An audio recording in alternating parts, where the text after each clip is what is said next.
आज मिति 2081 साल चाहिँ 15 गतेको दिन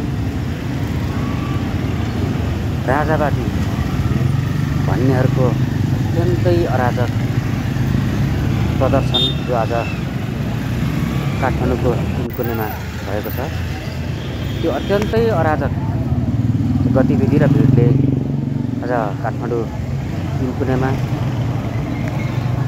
मान्छेको निजी सम्पत्ति आगजनी तोडफोड गरेका छन् र त्यति मात्र होइन, निजी गुड्दै गरेको सवारी साधनहरूमा आगजनीसम्म गरेको छ।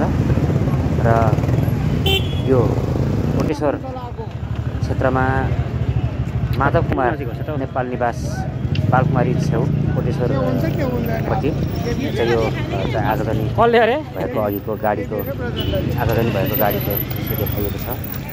र अत्यन्तै अराजक गतिविधिहरू सञ्चालन लुटपाट हुन थालिसकेपछि, अत्यन्तै अराजक गतिविधि हुन थालिसकेपछि प्रशासनले अहिले कोटेश्वर तिनकुने बानेश्वर क्षेत्रसम्म चाहिँ कर्फ्यू जारी गरेको छ। यहाँ अर्को गाडीलाई मुख्य रोडमै, यो पारिपट्टि देखिएको अर्को गाडीलाई मुख्य रोडमै आगजनी गरिएको छ र अहिले चाहिँ कर्फ्यू लागेको छ।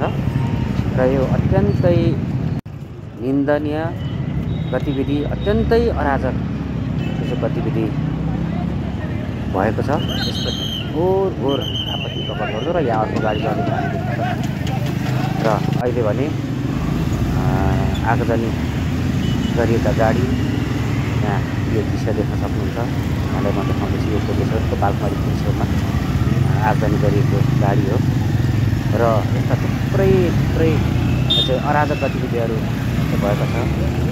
लुटपाट, पसलहरूमा लुटपाट भएको छ। यस्तो अराजक गतिविधि गर्ने, हिंसात्मक गतिविधि गर्नेहरूलाई राज्यको सम्बन्धित निकायले कडाभन्दा कडा यो 21औं शताब्दीमा राजतन्त्र कुनै हातमा